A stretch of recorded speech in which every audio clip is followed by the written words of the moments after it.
성경 말씀 요나서 2장입니다. 구약 성경 요나 2장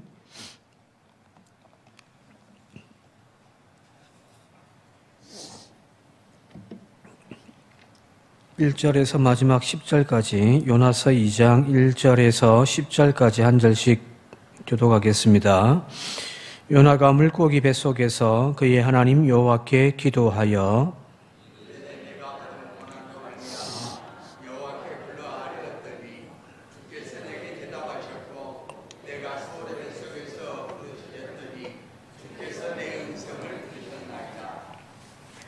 주께서 나를 깊음 속 바다 가운데 던지셨으므로 큰 물이 나를 둘렀고 주의 파도와 큰 물결이 다 내 위에 넘쳤나이다.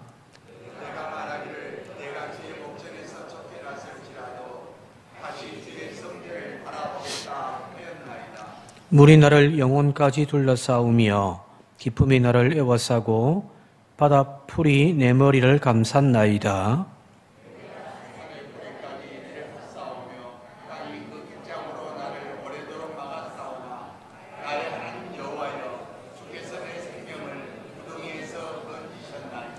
내 영혼이 내 속에서 피곤할 때에 내가 여호와를 생각하였더니 내 기도가 주께 이르러 싸우며 주의 성전에 미쳤나이다.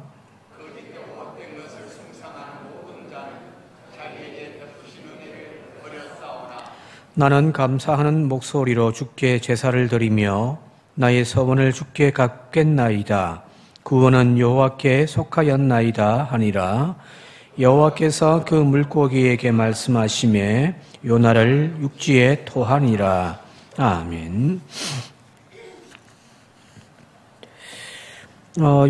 요나라고 하는 인물은 그 이름 뜻 자체가 비둘기라고 하는 뜻입니다. 우리에게 있어서 비둘기는 평화의 상징, 좋은 의미로 우리가 받아들입니다만은, 그러나 이 히브리인들에게 있어서 비둘기란 어리석고 우둔함을 뜻하거든요. 비둘기같이 순수하라. 그 말은 그 어리석음을 세상에 대하여서 그냥 어리석으라는 이야기겠죠, 그죠? 그냥 긍정적이고 좋은 의미만은 아닙니다. 호세아서 보게 되어지면은 호세아서 7장에 에브라임은 어리석고 줏대 없는 비둘기이다. 이집트를 보고 도와달라고 호소하더니 어느새 아시리아에게 달려간다. 줏대 없이 여기 갔다 저기 갔다. 그런 어떤 어리석고 줏대 없는 존재, 비둘기라는 의미를 가지고 있단 말이에요. 바로 이것이 요나가 지금 하나님께서 분명히 안 계신 곳이 없잖아요, 그죠? 그 유대인들의 지혜에 의하면은 하나님은 무소불위하신 분이거든요. 못하실 일도 없고 또 아니 계신 곳이 없는 곳 분이 바로 하나님이시란 말이에요. 그러니 이스라엘인들에게 있어서 가지고 하나의 지혜입니다. 그럼에도 불구하고 하나님의 낯을 피하여서 내가 도망가겠다고 하니 그것만큼 어리석은 것이 세상에 어디 있습니까? 더군다나 또한 하나님의 그 자비하심, 용서하시는 그 하나님의 품성을 누구보다도 다 잘 알고 있었던 요나가 하나님께서 저 아시리아에 대한 심판을 예언하게끔 하셨지만은 그럼에도 불구하고 다시 용서하실 것을 알고서 차라리 내가 죽는 것이 더 낫다라고 이야기하는 뒤에 이제 또 가도 3장 4장에 보면은 또 그렇게 이야기를 하고 있잖아요, 그죠?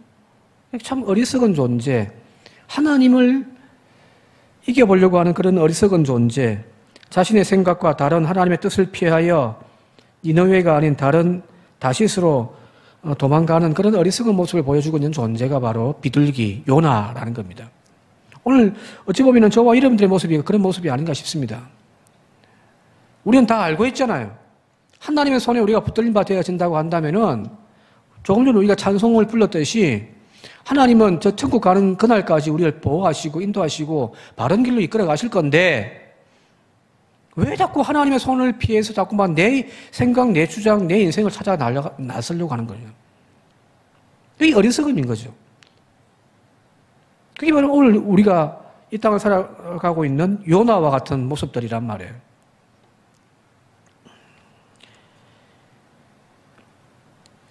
이런 어리석음의 길을 걸어가고 있는 하나님의 낯을 피하여 지금 다시스를 향해 가고 있는 그 요나를 하나님이 그냥 가만히 내버려 두지 않습니다. 왜? 하나님은 포기하지 아니하시는 하나님, 돌이키지 않는 하나님이시기 때문입니다. 하나님이 이랬다 저랬다 한다고 한다면 그건 하나님이시겠습니까? 그죠? 인간이야 그 상황과 그 때에 맞추어서 뭐 이랬다가도 하고 저렇게 또 하기도 하지만 하나님은 당신께서 뜻하신 바를 온전히 이루어 가시는 분, 그분이라고 지난 시간에 말씀드렸잖아요. 그죠? 자, 그런 엉뚱한 길로 나아가고 있는 그 요나를 하나님은 가만히 내버려 두지 아니하신 거죠. 그래서 깊은 바다에 던져버리신 거죠. 물론 그 과정에서 제비 뽑아가지고 요나가 나왔고 요나 스스로가 나를 저 바다에 던져라. 그러면 하나님의 진도가 수그러들 것이다라고 하는, 그때 던져지기도 했지만은 하나님이 던지신 겁니다. 깊은 바다에 던져진 그 요나를 또 하나님께서 예비하신 큰 물고기를 통하여 그를 삼키게 하셨다. 이게 이제 1장 마지막까지 나온 이야기잖아요. 그죠? 자, 그런데 여기 요나를 삼킨 큰 물고기는 어떤 물고기일까요? 여러분이 알고 계신 큰 물고기가 어떤 물고기가 있습니까?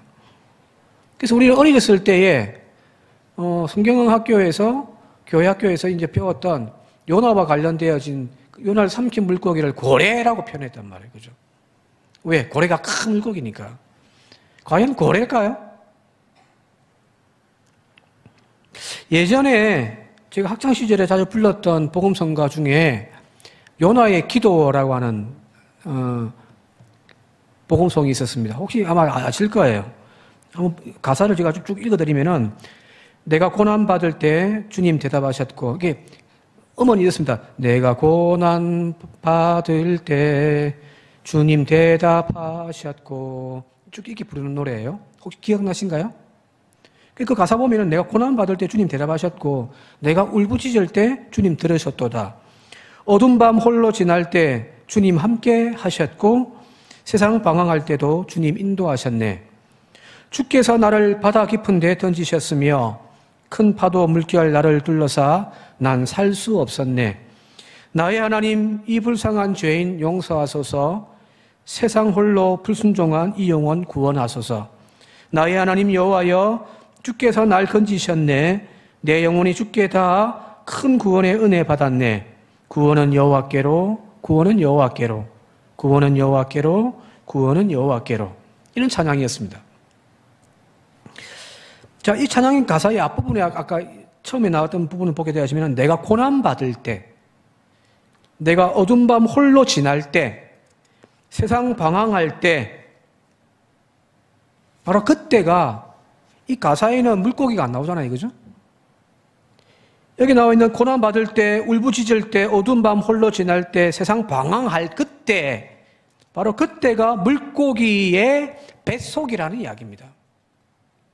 여러분들, 물고기 뱃속을 가만히 한번 상상해 보십시오.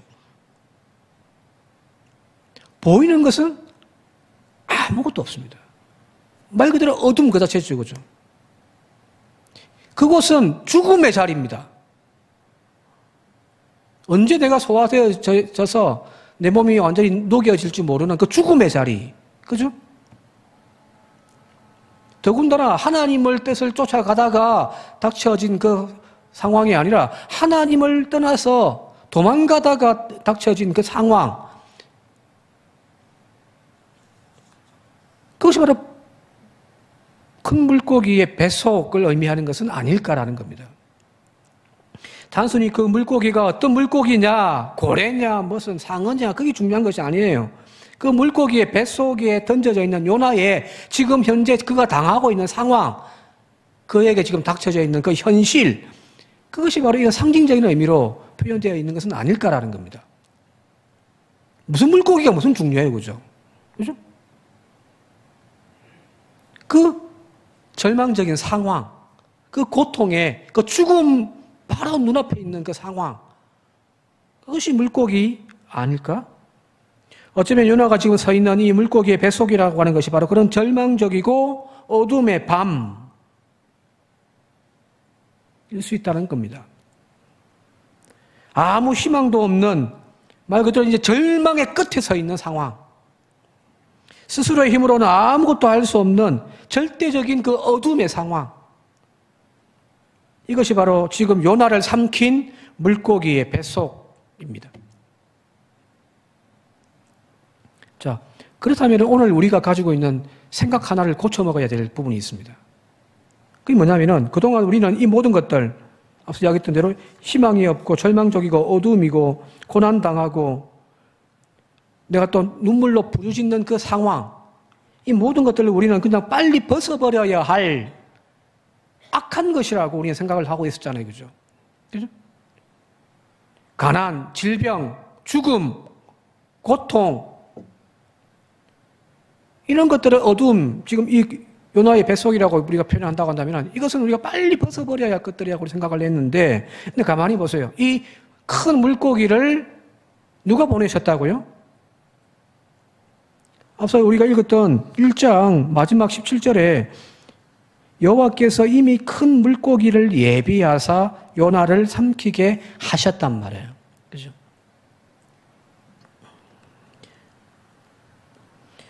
우리는 요나를 삼킨 그리고 3일 동안 그를 품고 있었던 그 큰 물고기를 요나를 구원하기 위하여 하나님께서 예배하시고 보내주신 하나님의 은혜, 하나님의 구원이라고 우리는 이야기하잖아요.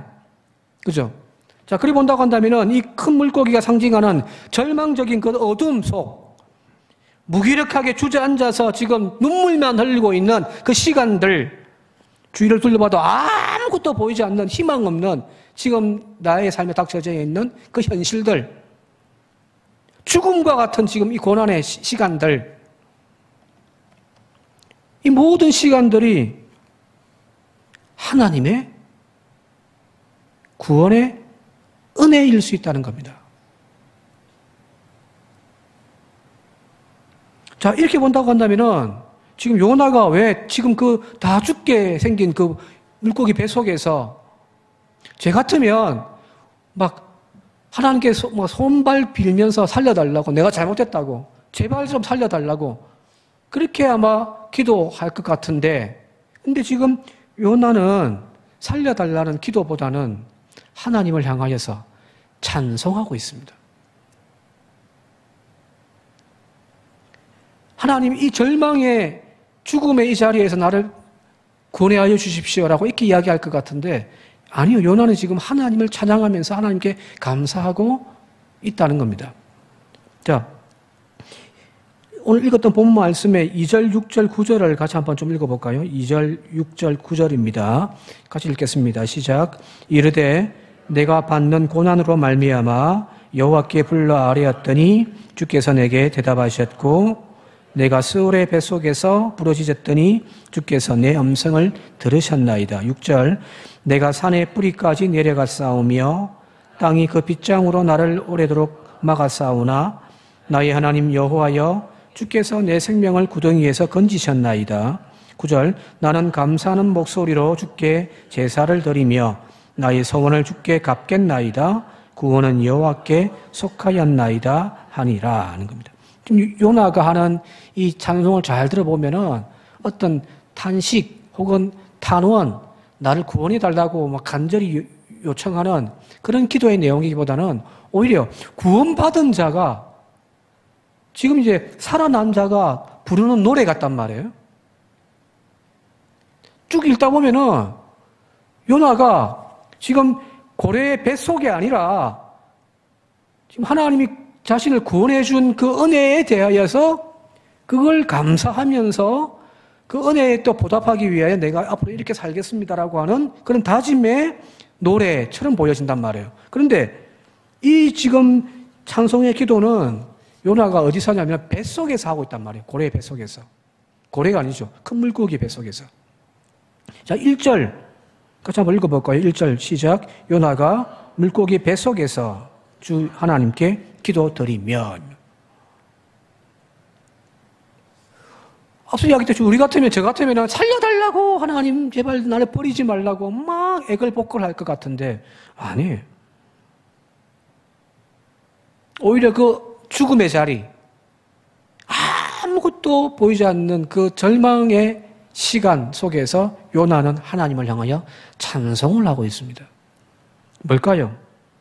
바로 이 큰 물고기의 뱃속, 다르게 표현하면은 우리에게 닥쳐진 어둠, 절망의 현실들, 광야 같은 고통과 죽음의 그 순간들, 그 모든 순간들, 그 자리가 곧 우리는 하나님의 나를 향한 심판의 자리로 생각하고 있는데, 하나님이 나를 버리셔서 나에게 때리시는 자리로 우리가 생각하고 있는데, 그게 아니라 바로 그 자리가 나를 구원하시는 하나님의 은혜의 자리라고 지금 요나는 고백하고 있거든요.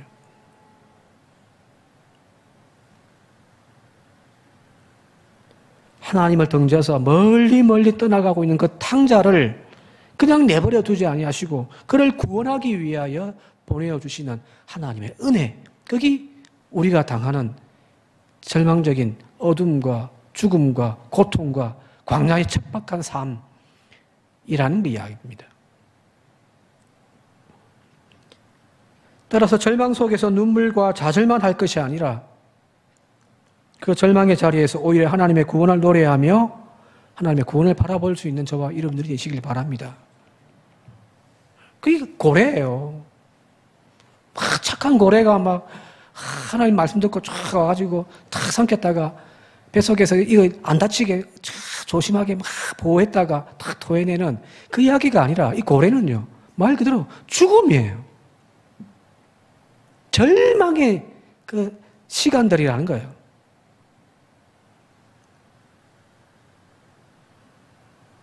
그래서 내 의지대로 살아왔던 나를 돌이켜 회개하고 하나님의 이끄심에 순종하는 기도를 드릴 수 있는 그런 결단의 시간들이 되어야 할 줄 믿습니다.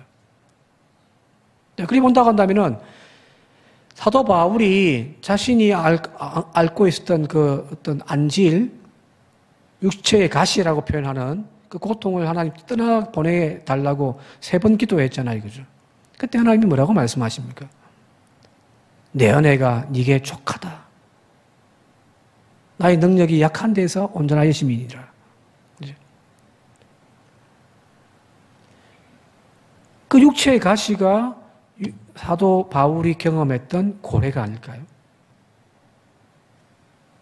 오늘 저와 여러분들이 바로 이런 그 절망의 어둠의 시간 속에서 그냥 방황 읽고 주저앉아가지고 낙심하고 아무것도 하지 못하는 그런 우리들의 모습이 아니라 그 속에서 하나님을 만나고요.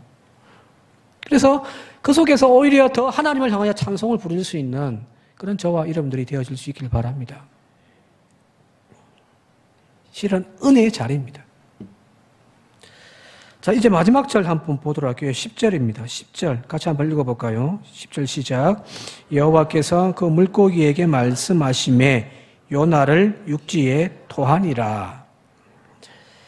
자, 앞서 이야기했듯이 이 큰 물고기가 절망적인 어두움의 시간들, 죽음의 상황들을 상징한다고 한다면은 이 큰 물고기가 지금 이 요나를 탁 육지에 뱉었다는 거잖아요. 그죠? 그죠? 자, 이것이 의미하는 것은 뭐냐면은 이제 요나라고 하는 존재는 그 절망적이고 죽음의 권세인 그 무덤과 같은 그 고래 뱃속이 감당할 수 없는 존재가 되어졌다는 이야기입니다. 뱉어버리는 거예요. 우리가 소화를 시킬 수 있는 음식은 위가 잘 소화시켜가지고, 그죠? 아래로 내려버리잖아요. 그죠? 근데 우리 몸에 이롭지 않는 그런 독이라든지 뭐가 잘못 들어가면은 어떻게 하죠? 거부하면서 토해내버리잖아요. 그죠? 그죠? 이 어둠이라고 하는 권세가 이 요나를 삼켰는데, 근데 이 요나가 지금 하나님 앞에 결단하고 새로운 사람으로 하나님의 뜻을 따라가는 하나님의 사람으로 변화되어진 그 요나를 이 물고기, 이 죽음의 권세가 감당하지 못하더라는 거예요. 뱉어버리는 거예요. 어둠의 권세가 더 이상 하나님의 뜻을 품고 살아가고자 하는 거룩한 성도를 삼킬 수 없습니다. 자, 왜 이렇게 해석을 하냐면은, 이렇게 해석을 하는 이유가 뭐냐면은 바로 예수님께서 당신의 죽음과 부활을 설명할 때에 사용했던 요나의 표적이라고 하는 것을 주님이 말씀하신 것이 있단 말이에요. 그 뜻이 그런 의미죠. 한번 같이 볼까요? 마태복음 12장 39절에서 40절입니다. 같이 한번 읽어볼게요. 시작. 예수께서 대답하여 이르시되 악하고 음란한 세대가 표적을 구하나 선지자 요나의 표적밖에는 보일 표적이 없느니라. 요나가 밤낮 사흘 동안 큰 물고기 뱃속에 있었던 것 같이 인자도 밤낮 사흘 동안 땅 속에 있으리라. 요나의 3일 동안의 물고기 뱃속의 그 이야기와 예수님께서 3일 동안 죽음 가운데 무덤에 있는 이 이야기를 등치시키는 거죠. 같은 의미라는 말이에요. 요나가 3일 동안 머물렀던 그 물고기의 뱃속이 바로 예수님의 죽음 이후에 3일 동안 머물러 있었던 그 죽음의 무덤과 동일한. 자, 예수님께서 부활하신 사건이 뭐예요? 죽음의 권세가, 그 무덤을 상징하는 죽음의 권세, 어둠의 권세가 하나님의 아들이신 예수 그리스도를 3일 동안 품고 삼켰지만은 계속해서 삼킬 수가 없어서 어떻게 됩니까? 토해낸단 말이에요. 그게 부활인 거죠. 그죠?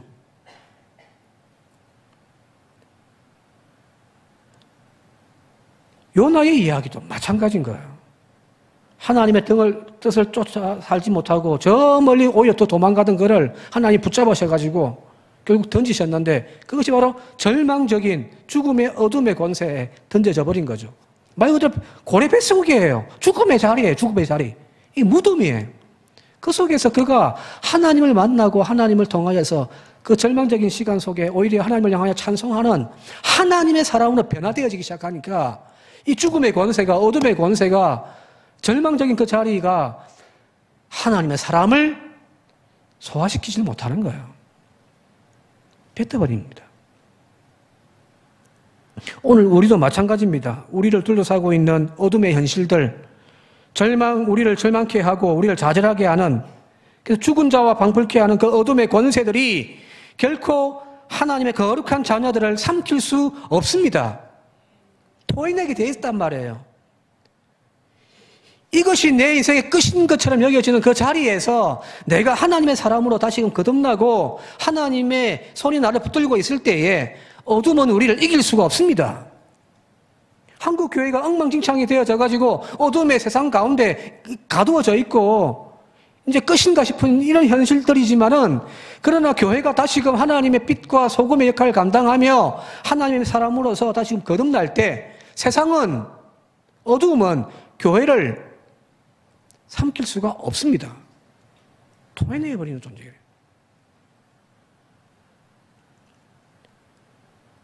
여기가 끝이다 싶은 그 절망의 자리에서 왜 나에게 이런 아픔을 주십니까?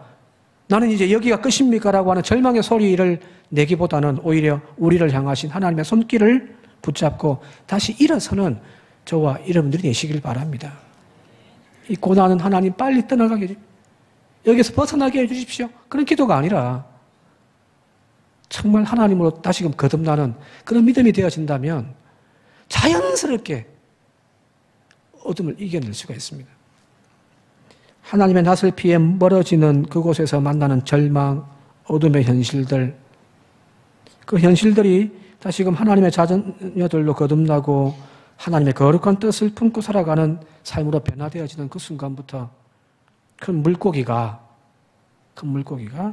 죽음이, 어둠이, 절망이 우리를 감당할 수 없어서 내뱉어 버리는 것.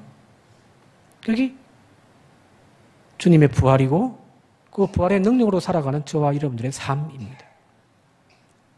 어둠은 결코 빛을 이길 수 없습니다.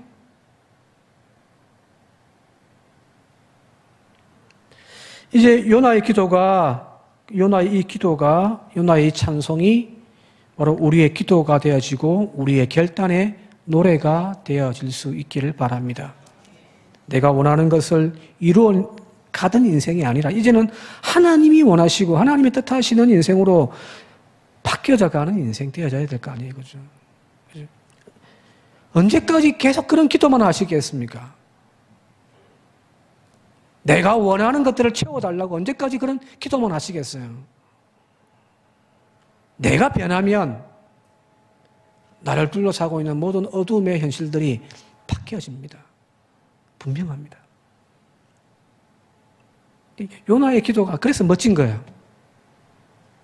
하나님 이거 고쳐달라고, 저거 바꿔달라고, 저 남편 하나님 변화시켜달라고. 끊임없이 우리는 환경을 벗어나게 해달라고 우리는 기도하지만 아니에요. 내가 진짜 하나님의 사랑으로 바뀌어지면 환경이 바뀌어집니다. 어둠을 향하여 나아가는, 곧 육신의 정욕을 쫓아 스스로 어둠의 권세로 나아가는 우리의 인생을 돌이켜서 이제 빛으로 나아가고 주님과 더 가까워져가는 삶을 살아가는 그런 저와 여러분들이 되시길 바랍니다. 요나처럼 우리의 인생을 주관하시는 분이 내가 아니라 하나님이셔야 합니다. 이제 그 결정권을 하나님께 내어 맡기십시오. 하나님이 가자는 대로 가십시오. 그것이 성례 자리고 그것이 은혜 자리입니다. 그런 요나의 이 찬양을 통하여서 우리가 자꾸 되씹어 보면은 우리에게 분명한 우리의 삶에 가야 할 길이 무엇인지를 보는 지혜가 생길 줄 믿습니다. 힘들고 어려움, 지금 눈물의 자리에 머물러 있는 분이 있다고 한다면은 요나의 찬양을 불러보십시오. 우리의 눈물을 바꾸어 찬송이 되게 하시는 하나님을 만나게 되어 줄 믿습니다. 그런 은혜를 경험하기를 주님 이름으로 축원드립니다. 함께 기도드리겠습니다. 고마우신 아버지 하나님, 요나의 기도를 배우게 하여 주옵소서. 죽음의 자리입니다. 어둠의 권세에 짓눌려 있는 절망의 순간입니다. 우리 같으면 이 절망에서 나를 구원해 달라고, 벗어나게 해달라고, 하나님 내가 처하여 있는 이 눈물의 현실들을 바꿔달라고 우리는 그렇게 기도해 왔는데, 요나는 오히려 그 자리에서 하나님을 찬양하고 자신의 어리석음의 길을 걸어왔던 자신을 회개하며 하나님의 뜻 가운데 살아가겠다라고 하는 결단의 기도를, 찬양을, 감사를 올려드렸습니다. 그렇게 변화되어진 요나를 어둠의 권세가 감당하지 못하여 토하여냈던 것처럼 오늘 우리가 당하고 있는 이 어둠이, 이 절망의 시간들이 바뀌어지기만을 기다리는 저희들이 아니라 내가 바뀌어지고 내가 하나님의 사랑으로 다시금 거듭나는 은혜를 경험하는 저희들이 되게 하여 주옵소서. 우리 구주 예수님의 이름으로 기도드리옵나이다. 아멘.